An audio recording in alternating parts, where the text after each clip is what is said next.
My name is Ghulam Jonathan. I'm 36 years of age. I'm married with two kids. The fourth child in a family of four, so I'm the last child. Um, I'm based in the US. I work with a biopharmaceutical company here in the US, based in Maryland. I think that's about it about what you need to know about myself. So, you'd like me to tell you about the day I experienced my loss and what happened. So I just visited, I was visiting my parents from the US with my family. We arrived December 19th, 2018, and I was staying with my cousin in Lekki. My dad lives around the Ajay area. So my dad came to pick us at the airport, healthy man, playing with the kids and what have you. And he joined us at my cousin's place in Lekki. We hugged, and I told him I was going to see him on Friday, which was December 21st, which also happens to be my wedding anniversary. So we're meant to go visit him at the house on December 21st, which was a Friday. Yeah, on December 20th, on Thursday night, we had a call. We wanted to speak with my wife and my kids, and just said hi and said we're going to see him the next day. And then on that Friday, December 21st, around noon, I got a call from my cousin saying, hey, there's a lot of traffic on the way to your dad's place. Maybe you shouldn't go today. Maybe you can go tomorrow or what have you. I'm like, no, that's not a big deal. I can definitely do that.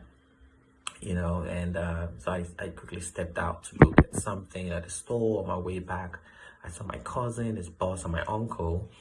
And I was like, oh, this is what these guys do on Friday. They just kind of like hang out, big boys and all that good stuff. No problem. So I just went into their house and, went upstairs. And my cousin called me and said I should sit down. He was there with his boss and said he had something to tell me. I was like, yo, what's happening here? You guys want to give me money? And he told me I had to be strong. I'm like, what the fuck is this guy talking about? I'm sorry about the cuss words. What is he talking about? And he told me my dad had just passed. I'm like, huh? What are you talking about? I was meant to go see this man like next couple of hours. He said, yeah, my dad passed like 2 hours ago. Slumped and fell and I had a cardiac arrest and it passed. And I was just smiling, shaking my head like, nah, this is not real. Come on. So they just told me you gotta be strong. You gotta kind of like focus and you just have to kind of like get through this whole process. So we had to. Then we had to go to the mortuary from there. Yeah, it was a very crazy experience. So you wanted to know where I was and what I was doing. Yeah, I'd just come from the store and I was just told that my dad had passed. So I think the biggest misinformation was people telling me that I have to be strong and not cry. Yeah, that was what I was told. Be strong and not cry. People are going to be counting on you to get yourself together. And I took that advice and I would say that wasn't right. Yeah, my encounter with grief when it started, I couldn't grieve my dad because I had to be strong. All through the process, the time I cried a little bit was at the mortuary when we went to drop his body. So my cousins had brought his body to the mortuary, and I did ask for a moment with him, looking at his lifeless body, and I said a quick prayer. And I promised not to disappoint him. And at that point, I tried to kind of like cut the connection between me and that body and said his soul was going to live in my heart. And I decided to just disconnect with that body because that body was about to perish and I didn't want my father to perish to me. So it was more of a psychological thing. I'm a very, very psychological person. I do a lot of psychoanalysis to stay ahead. So I just decided to just cut my connection with that body and said, so I was only going to hold on to his soul and the memories in my heart. I cried a little bit there, but I had to kind of like hold my, stay calm. All through the whole burial process, I hardly cried. My brothers, my sisters, my sister, my mom, my uncles, everybody was torn to pieces. I was just keeping a straight face because I kept telling myself I've disconnected myself from that body. On returning back to the US, I got so busy in the office. I didn't take time off to go on. I said I just needed to keep working. I didn't need time to just be by myself and cry through the process. I just went straight to work, and I started finding myself a couple of months down the line. I kept thinking about my dad, and I'll go into my closet, I'll cry, I'll be in the bathroom, I'll cry. It was a very regular instance. A couple of months down the line, I got a promotion at work, and my dad had worked with me to prepare me and encourage me to go for that promotion. So it was one person that I felt would have been awesome for him to have been there to hear about it. I could actually imagine what it would be telling me when I relayed the information of my promotion to him. I knew I knew what it was gonna say, how excited, and the prayers it was gonna say, and what have you. And that would have made him very proud, and I love making my parents proud. So I really did miss that. That wasn't gonna be a part of it. And also it wasn't gonna be a part of my kids growing up, the birthdays. He always visited us every year, and now all my kids are gonna have his memories. They will he won't experience seeing them grow up and what have you. So that was painful. A lot of those things just kept coming back and forth. I still felt there was a lot of successes way ahead. I wasn't gonna be a part. It just kept coming back and forth. I still felt there was a lot of successes way ahead. I wasn't gonna be a part of, and it was, when you say hot tears, and it felt like a burden. It felt like a big burden on my heart. It was. But I tried my best possible to not make sure that doesn't affect me as a person, my work and what have you. But I can tell you of the fact that where I had the biggest impact and which I feel is still going on is it kind of changed my life, around my perspective on a lot of things. From that point, I felt life is not worth it. Life is too short. One just has to kind of be focused, live every day like it's your last, like it's your last, and I became more of that person who wanted to do what I want to do and not just do what others expect me to do. I just felt, I think I became maybe a little bit more selfish because I just felt it could happen anytime. And I want a case whereby if it happened tomorrow, I would say, I lived a good life. I had fun, I'm good, I'm ready to go. I'm trying, from there I tried not to postpone my satisfaction, my enjoyment. Like I want it now, let's get it. I'm quite a reasonable person, but that was one part of me where it was like living on the fast lane and trying to do things just whatever makes me happy, and that's it. I don't care. That was one of the things that changed, and one of the ways by which I coped with that situation. If I've been through any bad times recently before the loss, nope, not been through any bad times. Things were happening. Good things were happening around me prior to the loss. It was the promotion, work was good, normal marriage ups and downs, but nothing severe. Everything was good. Yeah, I was having a good time. I didn't seek professional help after my dad passed because I didn't feel like I needed it. I felt I didn't need it, and my person, I just felt I could analyze the issues, and I'm a strong person. I could manage it, and just it was never offered, and I didn't feel at that point that I needed it. But if I look back now, I would say maybe I should have really gone for some help then. One of the things that happened after I came back from Nigeria was my very good friend, a couple of friends actually kind of like did a little bit of get together, brought guys together to just try to cheer me up and celebrate my dad, and that was quite helpful.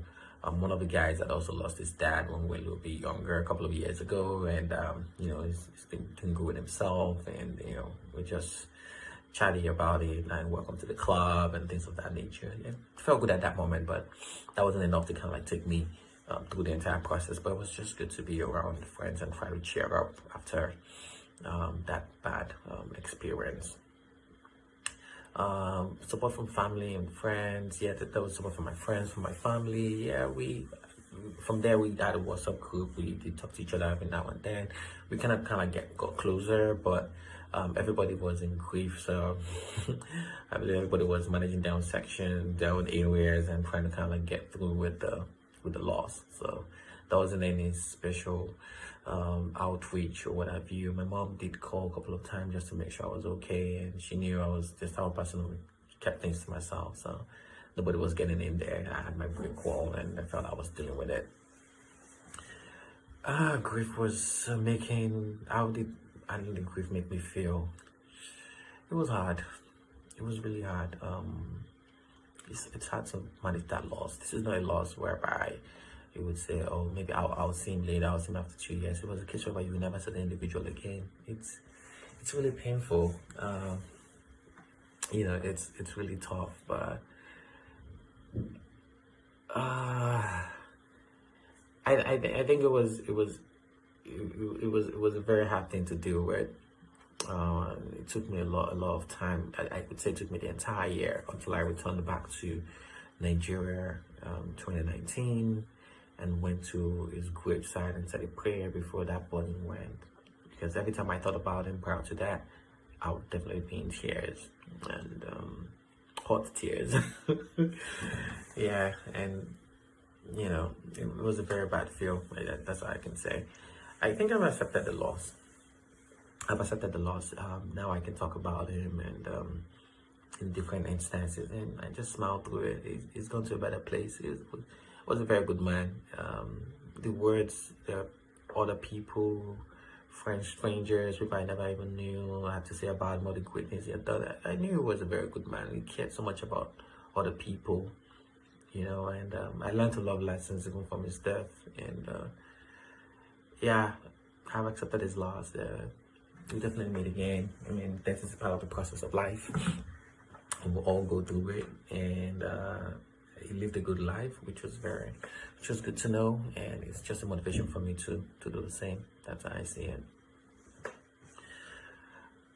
I would say my emotional state, yeah, I would say it's returned to where it was, but there's just that void of, it was a part of my life, something I always did. Maybe in a suit went, I would reach out to him and have a conversation. Now he's not there, and I'm not putting anybody else in that place. So that chapter is just closed. Other than that, I would say my emotional state is back to where it was.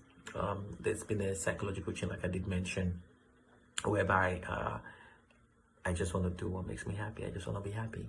I just feel that has helped me to kind of like get through the process. Is it the best? No, I wouldn't say so, but it's been very helpful, to make hope with this situation. Advice I'll give to my younger self dealing freshly with grief. I will tell you that it's seek help. Don't try to be a strong man and not cry. That was the biggest mistake. Not crying. Crying is very important. You need to let it go, let out the old emotions. And I've learned that I just had to do that, go through that process and seek help. We don't do a lot of that in Africa. I would say, yeah, we should try to seek help. It's very important. It's very important to seek help. There are professionals who will help with this, and